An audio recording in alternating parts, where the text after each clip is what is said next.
Well, I'm asked every year what my goals are for the next year. And I kind of have to laugh because I've always said, whatever it is what it's going to be. Yeah. You know, you just come to work and you work hard.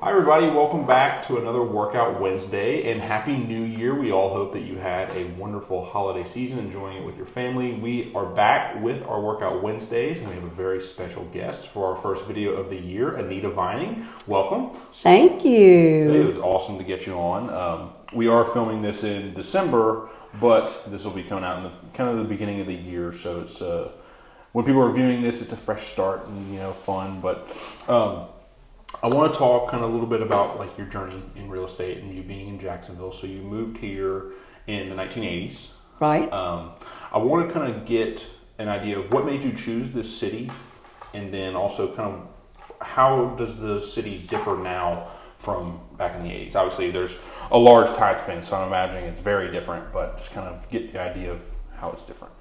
Well, I was a trailing spouse. My husband came to Jacksonville to work with Gate Petroleum. They were building a roofing manufacturing plant. And so Mr. Payton wanted the company in Jacksonville, not Orlando. And here we came. And boy, has it changed tremendously. I had a real estate license back then, but I did not work. I had babies, so I was a stay-at-home trailing spouse, taking care of the kids, but ended up finding our home after many months of wanting to find the perfect place, and I felt like I did, and that just told me even more how excited I was about real estate. Yeah. When did you start ramping up into real estate?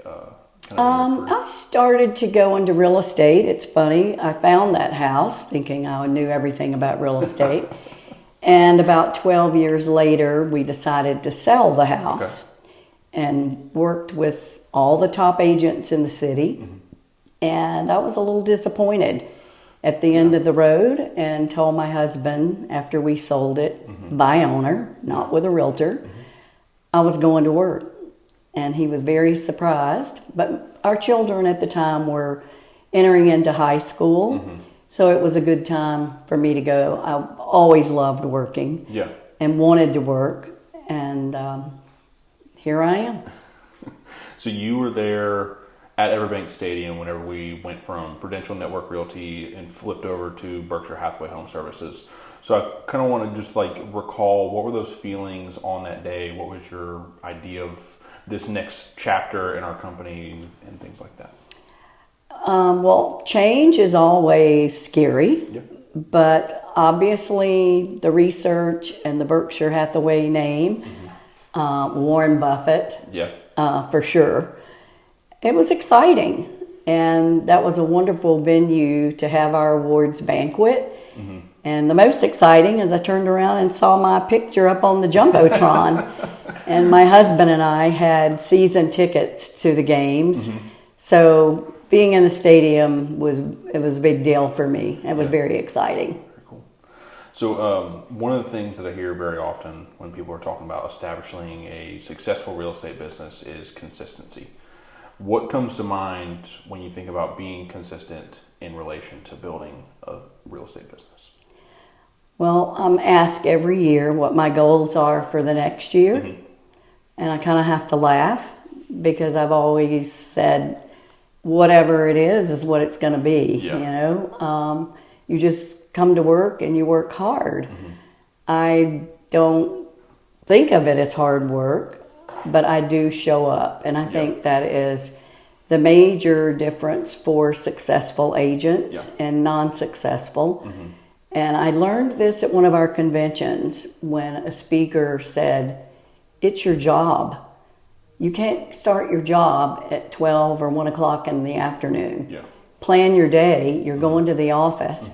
And I loved going to the office. I loved having an office, and I still do. I'm very blessed to work for a company that provides me a very nice office. Yeah, absolutely.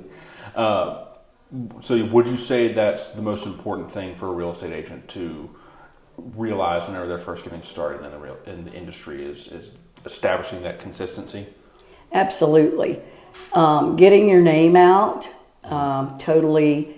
If you have a listing or you have a sale, I've told this story a lot to new agents in the beginning days when I went to work at Prudential, you earned hours based on your volume. Okay. And there was an administrative assistant in the office. And if I had 5 million as my volume, which I did at the time, I got 5 hours with that lady. And boy, how exciting was that? Yeah. We took a database from a neighborhood in this zip code and did a mail out. And it was copies on a flyer on the copy machine. Yeah. I'm not going to say, I thought at the time it was very professional. And multiple appointments based just on that flyer. People sent me thank you notes for sending out useful information. So I learned a lot from that, and I continue to do that yearly after the year's over to send out the sales and those prices. So you talked about getting your name out whenever you're a new agent. How important is establishing your network whenever you're first starting out? Super important. Yeah. I was blessed to have a friend who was selling her home. She was reluctant to list with me without any experience, but a best friend, and she did. So I sold that home, and then my son was involved in sports. My daughter was involved in activities. I was always showing up as I wanted to for every, baseball game, cheerleading, basketball. And inevitably, it was no one that didn't ask about a house. Oh, I saw this house for sale. Do you know what this house cost? The conversation just mushrooms when people hear real estate.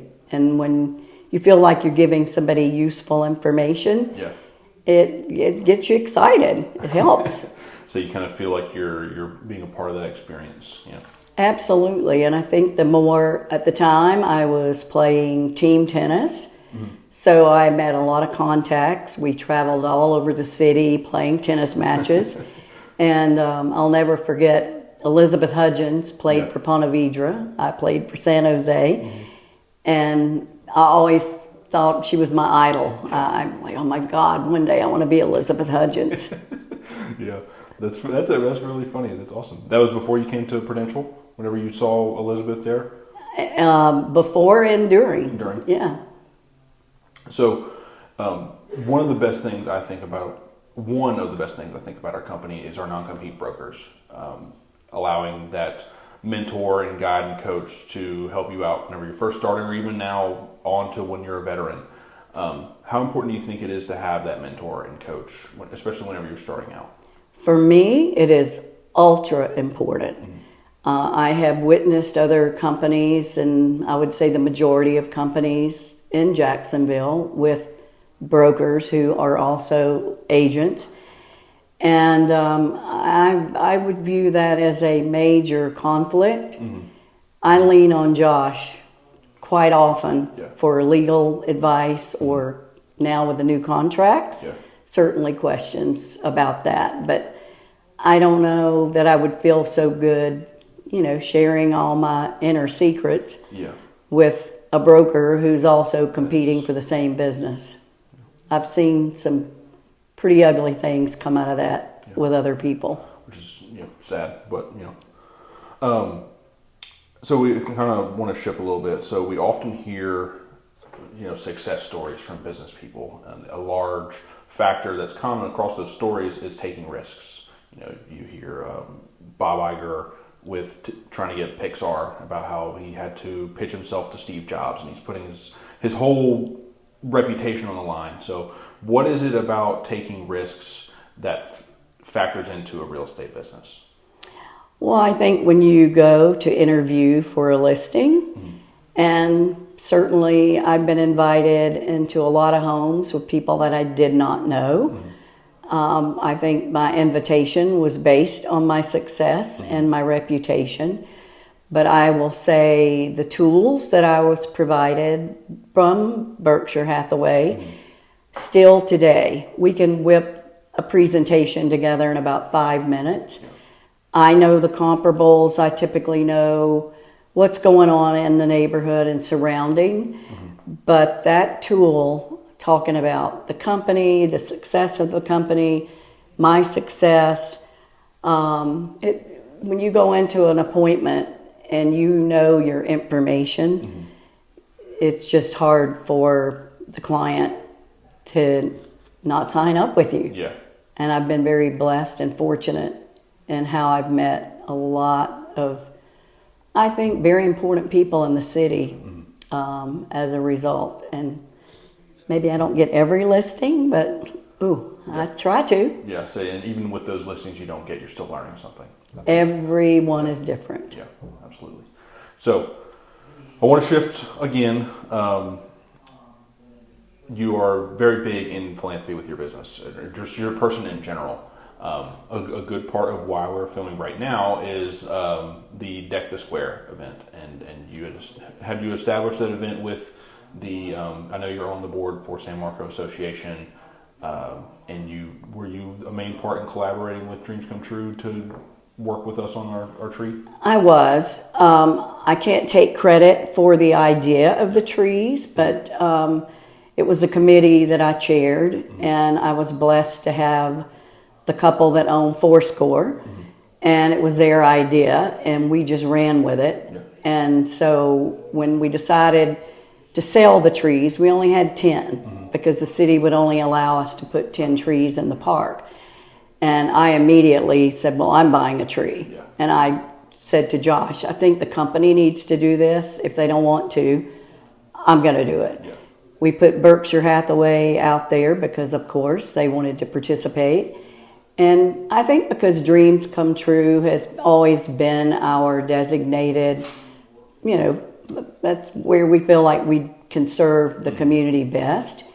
I started donating to Dreams Come True, my goodness, when I first got into real estate. Philanthropy is so important. And one of the things that I tell people about the city when they move here is I believe it to be one of the most philanthropic in the whole United States. Yeah. There's a lot of giving, caring people. So for me, that was important. Making my first paycheck, not knowing if I was going to be successful or stay in the business 5 months, 6 months, I designated an account for my philanthropy. Yeah. So for every paycheck I got, there's a percentage held out. Like there's a percentage held out for my good old IRS. There's an account held out for my donations. Yeah. So at the end of the year, I see where and how much money I've got in that account. I love a lot of organizations, and it makes me feel proud. This year, I'm not sure of the amount, but I can thankfully say we sent 15 checks to different people. Yeah, that's amazing. And so I picked a favorite this year. I'm going to say MD Anderson. And it's good. So with that being said, I think we need to go check out the tree. Oh, let's do it. The square? Absolutely. Cool, let's do it. Hey y'all, just want to come on and give a quick editor's note. In the post-editing process for this, I did realize that I messed up in the filming process, that if you watch this next clip, you'll hear a lot of the audio is very muffled, almost kind of squeaky at times, like something's rubbing up against it. If you watch, that is my hand going up against my phone in my pocket. My phone has the Bluetooth connector to the microphones on it. I didn't know that happens whenever you have your phone in your pocket, but that's my fault. Do watch this next clip though. It's a great clip about me and Anita discussing an event that she organized with Dreams Come True. But, just want to come on and give this really quick note about that in case you do wonder and are thinking, what the heck is that up with this audio? But other than that, we will see you in the rest of our videos for January. Please be sure to tune in. We have some great guests, but we'll see you now in this next clip. Thanks. All right, so we are here by our tree now. I just kind of want to talk a little bit about this. So this is supporting Dreams Come True. So that you kind of work a lot with them in the past. But kind of, if I can, what has been your favorite memory working with Dreams Come True in the past? Oh my goodness, to see all the dreams that they give to the kids and providing their experiences, their wishes, and it stays local.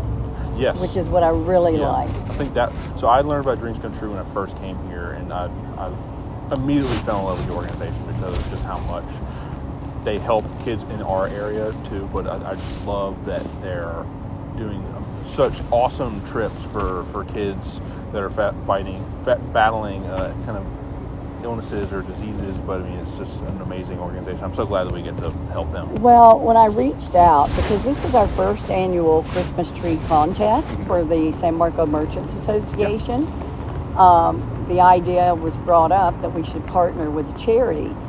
When I reached out to Andrea at Dreams Come True, there was no hesitation whatsoever. We would love to do it. And here we are. And so you've got all the stars, they're the dreamers, they're the kids who've had the dreams. That one, for instance, says they've done 50 bedroom makeovers. There's another one on here that says 2,500 to maybe Disney World, and 388 dreams to faraway places. So they send kids for their dream. It's awesome. Awesome. So, well, we love Dreams Come True. I mean, we've enjoyed working with them. So, I mean, it's just so awesome to see. But, Anita, thank you so much for coming on. You're welcome, and thanks for coming out to see all the gorgeous trees. Y'all are missing an absolutely beautiful day. And you can donate as little as $1 or as much as you want. Click on the QR code. I've sent it out to the company, and we want Dreams Come True to win the big pot. Yes, absolutely. So we will. Absolutely. Thank you. We will put all of Anita's social media, all of her office's stuff, as well as a link to where you can go donate to Dreams Come True for this. But other than that, stay tuned for next week, where we will be interviewing our next agent for the start of the year. So thanks for coming back to Workout Wednesdays in 2025, and take care.